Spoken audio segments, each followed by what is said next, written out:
Every single day, massive physical capital moves across the globe, guided forward by an invisible current of data. ESG data now functions as core market infrastructure, governing capital allocation, governing procurement eligibility, and insurance underwriting. To manage this volume of information, regulatory standard setting is rapidly converging around global baselines like IFRS and ISSB.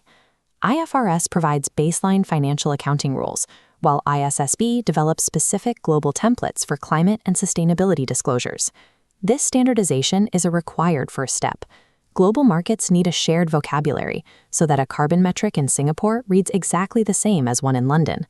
But semantic alignment does not guarantee that the underlying sustainability claims hold up when challenged.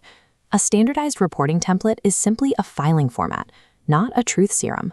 It dictates what a company should say, but it cannot dictate what happens when those claims are materially false. To properly assess whether sustainability disclosures can actually be trusted, we have to strip away the marketing prose and establish strict definitions. First is verifiability. Can a claim be checked using reasonable evidence? Second is reliability. Is an end user justified in relying on it given the preparer's incentives? Finally, credibility.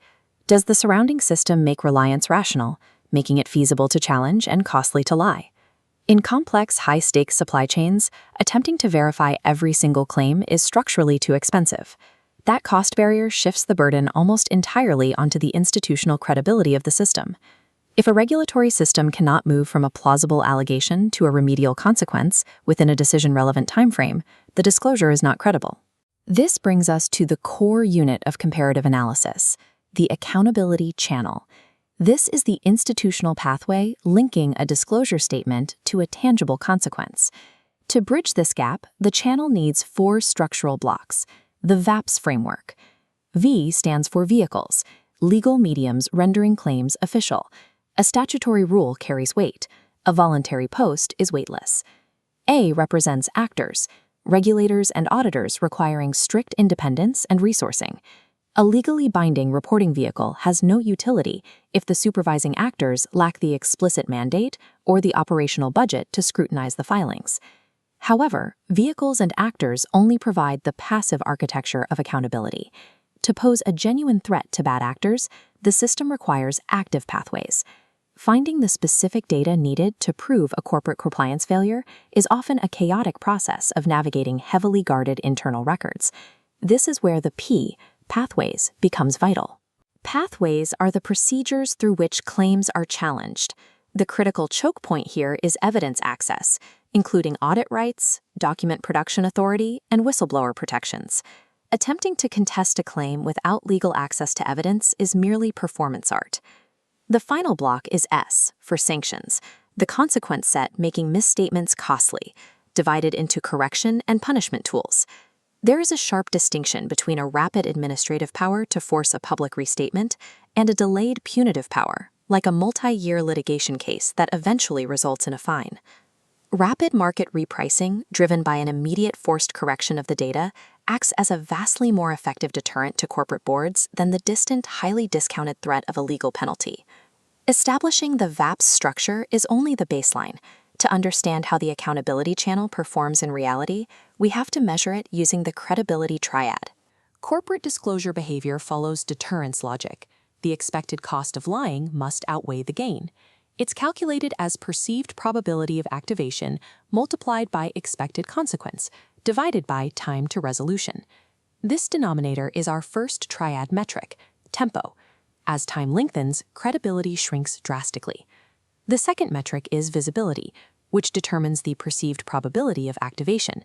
If regulatory scrutiny and enforcement happen in the dark, the market rationally assumes the probability of being caught is 0. The third metric is remedial bite. This measures the expected magnitude of the consequence, emphasizing that rapid, observable correction tools hit a company's valuation much harder than theoretical maximum fines. Slow enforcement is weak enforcement. A forced correction is practically worthless if the market has already priced the falsified data and signed contracts years ago. To translate this theory into a field diagnostic, we use the Accountability Channel Credibility Scorecard, or ACCS. The ACCS is a conservative, publicly observable tool designed to map the actual architecture of a jurisdiction's reporting regime. This scorecard matrix shows how a channel is evaluated discretely across the VAPS indicators on a strict 0 to 2 integer scale. A hypothetical reporting channel might look excellent on paper, scoring perfect 2s on its legal vehicles and its regulatory actors. The scorecard reveals how external reliance functions as a strict bottleneck system through veto points. If challengers cannot obtain underlying corporate data, the evidence access score drops to 0. This single failure neutralizes the legal framework, cascading across the matrix, capping total credibility at 0. The same logic applies to the second major veto point. A complete lack of credible sanction tools identically neutralizes an otherwise flawless reporting standard. Architectural strengths in one element cannot compensate for the absence of another. A binding legal vehicle cannot bridge a zero-evidence void. This veto point reality is currently being stress-tested in high verification cost, land-use salient supply chains, where commodities are harvested across vast remote areas. Tracing provenance data down to fragmented upstream suppliers and smallholder farms is structurally difficult. SMEs, or small and medium-sized enterprises, operate in regions where public accountability channels have historically been thin, and data collection remains analog. This creates a severe friction point against massive new downstream regulatory regimes, specifically the EUDR and the CSDDD. The EUDR is the European Union Deforestation Regulation, which requires geolocation-linked traceability for certain commodities. The CSDDD is the Corporate Sustainability Due Diligence Directive, which raises legal expectations for value chain risk management.